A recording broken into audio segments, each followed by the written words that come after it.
Hello guys. I hope you're sharp. Well, it's been quite a long time since I gave you a video.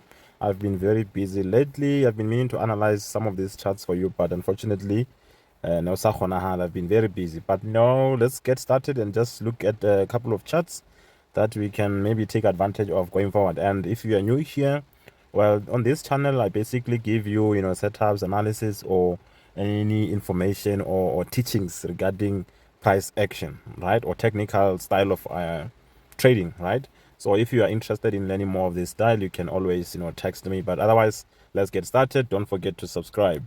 So the first chart that we're going to look at is VIX 75 or Volatility 75. So this one, it's one of our favorites on this channel. So as always, we always do the highest time frame first, and then we work our way down. So this is how the monthly chart looks like, which is not different. Like there's no any different like to how it looked the last time we looked at it. So currently the price is bouncing from our monthly area of support. Remember, you always need to mark your nearest zone. So if you don't know these sensitive areas, if you don't know where they are, you are in trouble. So you need to make sure that always you know the areas where the price has got higher chances of reacting from, so that when you're holding a sell trade and all is going well, you need to know where you need to say, now I need to be careful. We are approaching a very sensitive area. The price has got higher chances of what? There's a possibility that it can be reversed or it can be rejected. You need to be able to identify those areas. Otherwise, you'll be trading to the upside inside an area of resistance, and it's not going to end well most of the time. So this is our support on monthly, and anywhere from here, anywhere from this, the price might struggle to push to the other side, but this space is way big enough for you to trade up, down, everything, because of what? This is a monthly chart. So what you need to understand now is that the price is bouncing from a weekly, the monthly area of support, and it is now in between the two. It still has enough space to go there. It still has enough space to go to the downside. So basically, if you're getting trades to go up or to the downside, you are more than welcome to take those. And the trend line that we had was here. This is the trend line that we had, and it was taken out. That is why I'm saying anywhere from this guy here, you most likely going to experience some resistance there, which is why it's the one that pushed down and broke the trend line. So that's why when you're getting those buys, and then once you get there, you need to understand that this guy is not just a white candlestick or a bullish candlestick. He's there, you push to the downside, it did something, so you can still reject the price. So when the price reaches that, you need to be careful, which is why it is important for you to start with this bigger time frame, so that you know exactly where you are with regards to the location, right? So now let's move to the weekly chart. Remember, we always start from the top, work our way down. So this is how our weekly chart looks like, and I think currently the zone that is holding the price is this one here. This is our weekly support, and this is our weekly resistance. We are inside the weekly resistance. So when you're getting those buys, you can take them, but they have to be for long or for short term, right? Because of what? We could be in trouble here. Or let's try and zoom in and just check if we didn't break it, the resistance, because it ends there. No, we did not break it. It ends somewhere there. We didn't go above it. So the resistance is still quite active. So we are inside a monthly area of resistance, which is interesting. So this is our weekly area of resistance. We are bouncing from the monthly area of support. And now, when the price was bouncing from this very same monthly area of support, it is bouncing from a weekly area of support. And when that happened, the price pushed up. The first candlestick, this one here, is the one that gave you what? Bullish engulfing, because of what it did there, which is what suggested that the bulls are becoming angry. So now the challenge that they had was that they became angry, but same time they pushed up to the nearest opposing structure, which is what? The resistance. Now the price hit the resistance, and that's when they sort of struggled to push past that. So now you can see they are forming a lot of bullish rejection candlesticks. So we can see the first one, the second one, the third one. Now we're most likely going to have another one, but we don't know about that one because the week is still far from over, right? So that's why I'm saying we are at the resistance, but the resistance is really struggling to contain the price, because of what? It is really failing to at least have like a decent push to the downside. So they're just there blocking the price from going up, but they're not really pushing it in the opposite direction, right? They're just blocking it. So eventually it looks like these guys, they are most likely going to win, but we don't know about that. We will see. So the next maybe 2 or 3 weeks, they will decide whether they are going to break the resistance. And if they do, it means the next target will be this guy here. And this very same guy, remember, if I put a horizontal line here, at the very resistance that I'm talking about, this one, right? Now let's go back. I want us to go back to the monthly. I want to show you something. When you're on the monthly, you need to remember the monthly starts here. So let's maybe bring this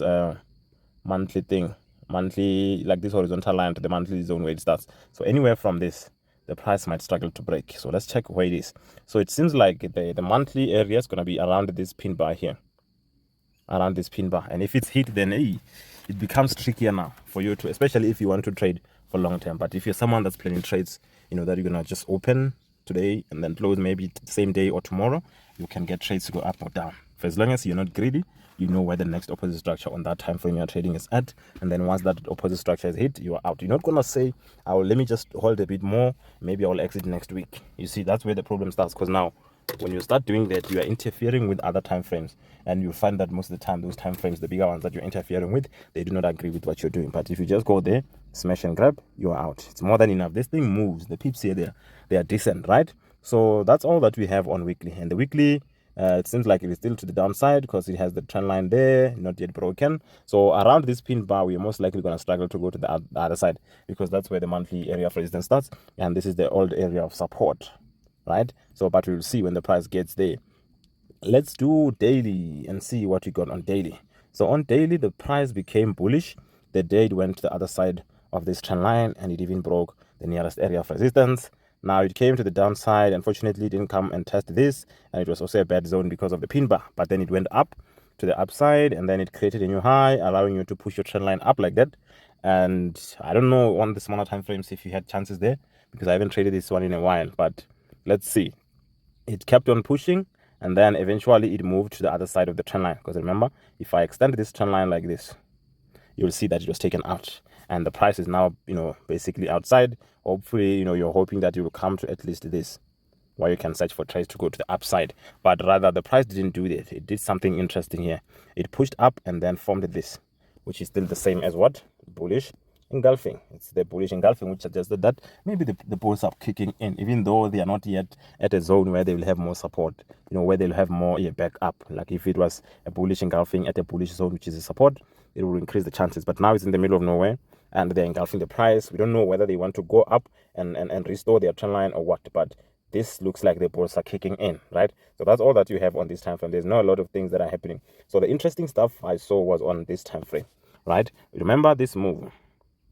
This move is the one that gave you what? The engulfing on the time frame that we're looking at now, which is daily. So that's why you got the engulfing. So now if you're someone that is executing on H4, which is my favorite time frame, this one, and you would say that my H4 was very bearish. We're very bearish, moving to the upside, to the downside, and then all of a sudden the price did this. It pushed up like that, and when it pushed up, it broke a couple of, you know, resistance areas. It broke the trend line. Now it became bullish, and this is the support that did all of that. So this support pushed up and broke all the structures. And remember, when the price did all of that, another backup that you got is what do you call this? The bullish engulfing. That bullish engulfing we saw on daily. You could use that to say it supports what you're trying to do. Now the price came back to retest that very fresh area of support, a very strong area of support, judging from what it accomplished when it was pushing up, breaking all the previous structures. So this is where you were supposed, or you were allowed to pull the trigger.